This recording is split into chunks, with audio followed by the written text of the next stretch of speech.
प्यारे बच्चों, आज हम लोग क्लास 12th का चैप्टर 3 भूगोल में पढ़ेंगे। लेक्चर 10वां होगा। इससे पहले 9 लेक्चर पढ़ा जा चुका है। देखिए, चैप्टर 3 चल रहा है और चैप्टर 3 भी आज लास्ट हो जाएगा। जनसंख्या का संगठन का जो पार्ट है, इसमें आज ये लास्ट हो जाएगा। तो इसमें जो है सबसे पहले जनसंख्या की व्यावसायिक संरचना। देखिए, बच्चे घबरा जाते हैं, इम्तिहान में आता है कि क्या है ये, तो हम पढ़े नहीं है। बहुत आसान है। अभी इससे पहले कल हमने पढ़ाया था आयु वर्ग में कि 15 से 59 वर्ष के कार्यशील जनसंख्या जो है, यही कार्यों में लगी होती है। मानव के विकास कार्य के लिए ये बहुत मेहनत करती है। देखो, व्यावसायिक, इसका मतलब हुआ कि व्यवसाय करने वाली जनसंख्या से मतलब है। अब 15 से 59 वर्ष के जो लोग इस संरचना में लिप्त हैं, व्यावसायिक संरचना में, ये क्लियर हो गया कि उन्हें हम कार्यशील जनसंख्या कहते हैं। अब व्यावसायिक संरचना जो व्यवसाय है, उसको हम 3 कैटेगरी में मुख्य रूप से बांटे हैं। आगे अभी और है, लेकिन मुख्य रूप से 3 व्यवसाय होता है जिसमें 15 से 59 वर्ष के लोग कार्य करते हैं। पहला है प्राथमिक व्यवसाय। प्राथमिक व्यवसाय वे हैं जिनमें मनुष्य प्राकृतिक साधनों से उपयोगी वस्तुएं प्राप्त करने में लगा रहता है, जैसे खेती या खेत, पशुचारण, लकड़ी काटना, खनन, मछली पकड़ना।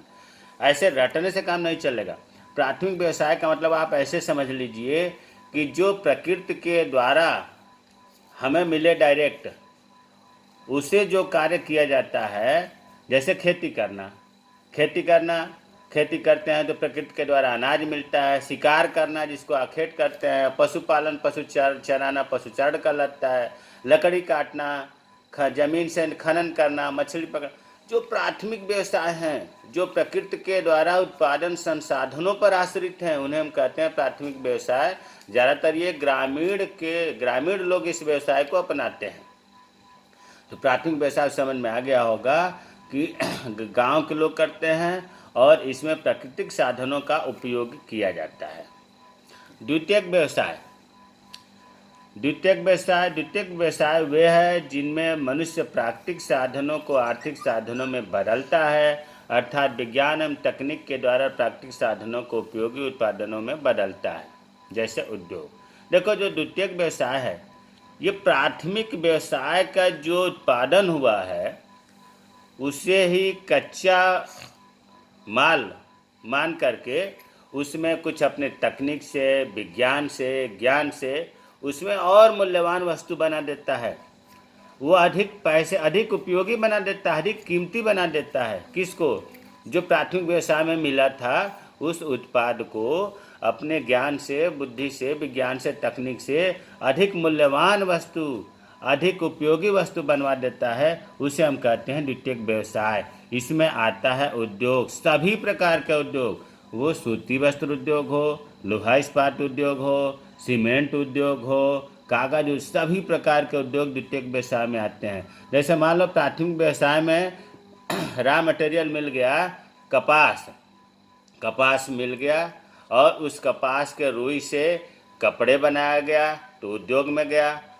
तो ये द्वितीयक व्यवसाय में उद्योग आता है, क्योंकि उस रॉ मटेरियल को, कच्चा सामग्री को अधिक उपयोगी, अधिक मूल्यवान बना दिया गया।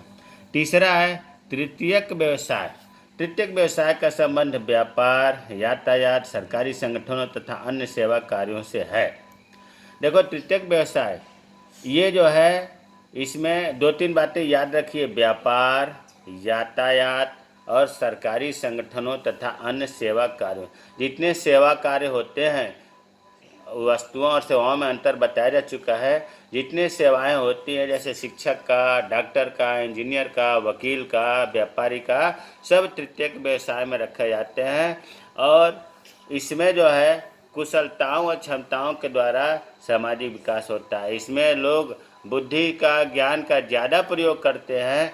ऐसे लोगों को तृतीयक व्यवसाय में रखा गया है। तो जनसंख्या की व्यावसायिक संरचना अगर पूछा जाए, तो उसमें कार्यशील जनसंख्या 15 से 59 वर्ष के जो लोग हैं, उनके तीनों व्यवसायों को अलग अलग हम वर्णन कर देते हैं, तो इसका उत्तर पूरा होता है।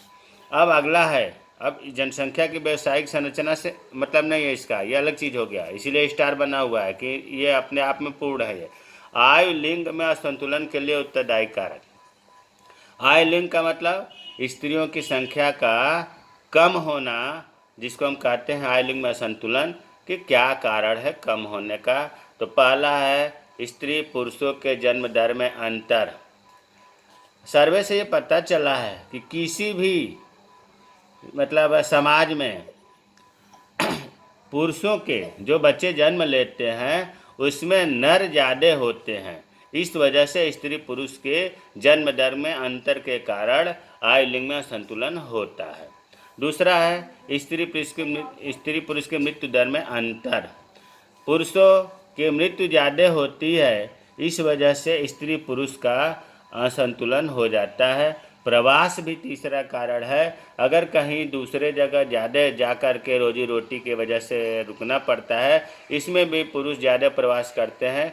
ये 3 कारण है। कभी एक नंबर में पूछ देता है कि आय लिंग का संतुलन के कारण 3 बताइए, 2 बताइए, इसलिए हमने से यहाँ लिख दिया। वृद्ध होती जनसंख्या। वृद्ध मतलब वृद्धि नहीं, यहाँ वृद्ध का अर्थ है बुढ़ापा से। जनसंख्या का वृद्ध होना एक ऐसी प्रक्रिया है जिसमें बुजुर्ग जनसंख्या का भाग अनुपात की दृष्टि से बड़ा हो जाता है। सीधी सी बात यह है कि जनसंख्या में ज़्यादा लोग बुजुर्ग हो जाएंगे तो हम कहेंगे वृद्ध होती जनसंख्या। जैसे भारत में युवा ज़्यादा हैं तो हम कहते हैं युवा जनसंख्या वाला देश भारत है।